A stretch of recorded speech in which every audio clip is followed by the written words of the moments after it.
একটা ছেলে তার মায়ের মৃত্যুর পর তার বাবাকে সে বৃদ্ধাশ্রমে রেখে আসে। এইভাবে বেশ কিছুদিন অতিবাহিত হওয়ার পর বৃদ্ধাশ্রম থেকে ছেলেকে সংবাদ পাঠানো হয় তার বাবার অবস্থা খুবই ক্রিটিক্যাল, যখন তখন মারা যেতে পারে। ছেলে সংবাদ পাওয়ার সাথে সাথে বৃদ্ধাশ্রমে যেয়ে দেখে বাবা সত্যি খুবই অসুস্থ, যখন তখন মারা যেতে পারে। ছেলে বাবার দুটি হাত বুকের মধ্যে করে নিয়ে বলে, বাবা, আপনি তো জীবনে আমার কাছ থেকে কিছুই চাননি, আপনি কি কিছু আমার কাছে চাবেন, কিছু বলবেন?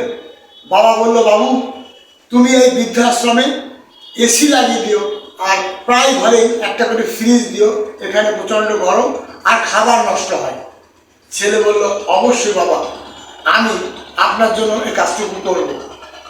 বাবা বলল, আমি কখনোই আমার জন্য তোমার কাছে কিছু চাইনি, আমি এই জন্যই চেলাম যে এর বেশ কিছু বছর পর হয়তো তোমার বাচ্চারা তোমাকে এই বৃদ্ধাশ্রমে রেখে যাবে।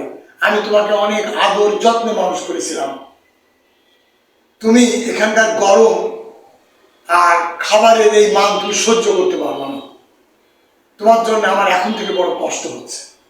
এই কথা বলি বাবা ছেলের কোলের মধ্যে মারা গেল। ছেলে অঝরে কাঁদতে লাগলো। প্লিজ আপনারা আপনাদের বয়োজ্যেষ্ঠ বাবা মাকে কখনোই অবহেলা করবেন না।